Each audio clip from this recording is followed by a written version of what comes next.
Iran প্রতিশোধ নিলে আরো কঠোর হামলার হুমকি দিয়েছেন যুক্তরাষ্ট্রের প্রেসিডেন্ট ডোনাল্ড ট্রাম্প। কড়া হুঁশিয়ারি দিয়ে তিনি বলেছেন, ইরান যদি প্রতিশোধ নেওয়ার চেষ্টা করে তাহলে যুক্তরাষ্ট্র এমন হামলা করবে যা আগে কখনো দেখা যায়নি। রোববার নিজের ট্রুথ সোশ্যালে এক পোস্টে ট্রাম্প বলেন, ইরান এইমাত্র বলেছে তারা আজ খুব জোরালোভাবে আঘাত হানবে, এমনভাবে যা আগে কখনো হয়নি। তাদের এটি করা উচিত না, কারণ যদি তারা করে তাদের বিরুদ্ধে এমন শক্তি প্রয়োগ করা হবে যা আগে কখনো দেখা যায়নি। শনিবার ভোরে পূর্ব ঘোষণা ছাড়াই ইরানে হামলা চালায় যুক্তরাষ্ট্র ও ইসরায়েল। নিশানা বিভিন্ন সরকারি কার্যালয় সহ একটি বালিকা বিদ্যালয়। এতে শতাধিক শিক্ষার্থী প্রাণ হারান।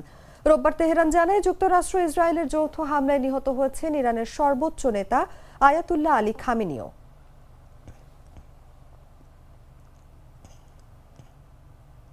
An unending campaign of bloodshed and mass murder targeting the United States, our troops, and the innocent people in many, many countries.